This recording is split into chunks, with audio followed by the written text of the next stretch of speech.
Bienvenue au module B, Plan scolaire de gestion du risque des catastrophes, dirigé aux communautés scolaires.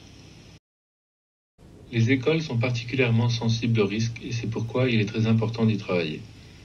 Ce module vise à fournir à la communauté éducative une série de lignes directrices qui servent de guide d'orientation à tout établissement d'enseignement pour la création de plans scolaires pour la gestion des risques de catastrophes, ainsi que les modèles nécessaires pour cela.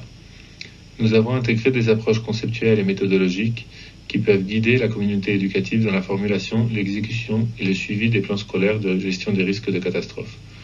Les plans incluront des objectifs, des buts, des actions et des mesures pour renforcer les capacités liées à la sensibilisation aux risques, à la réduction des risques et à la préparation aux catastrophes. La gestion des risques de catastrophes est un processus social qui nécessite la collaboration et la participation active et inclusive de tous les acteurs de la société et, par conséquent, de la communauté éducative.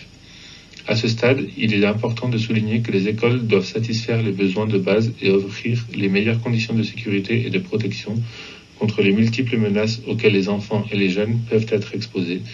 Et c'est là qu'est incorporée l'élaboration d'un plan scolaire de gestion du risque des catastrophes. Un plan de gestion des risques de catastrophes scolaires est un instrument stratégique composé d'un ensemble de procédures, de protocoles et de mesures qui seront élaborés par la communauté scolaire et éducative dont les objectifs sont renforcer les capacités de ses membres autour de la gestion des risques de catastrophes, favoriser le développement de nouvelles connaissances et la réduction de ces risques, améliorer la préparation pour répondre à une situation d'urgence et de catastrophe soudaine. Il est essentiel dans l'élaboration de ces trois processus que nous intégrions l'approche différentielle, par exemple en incluant dans les modèles des encadrés liés au genre, à l'âge, à l'ethnicité, à la diversité fonctionnelle, etc. Car il est très important de connaître et prendre en compte toutes les capacités et les besoins réels de l'école et de la communauté éducative. Par conséquent, tout le monde doit avoir l'espace pour s'exprimer. Courage!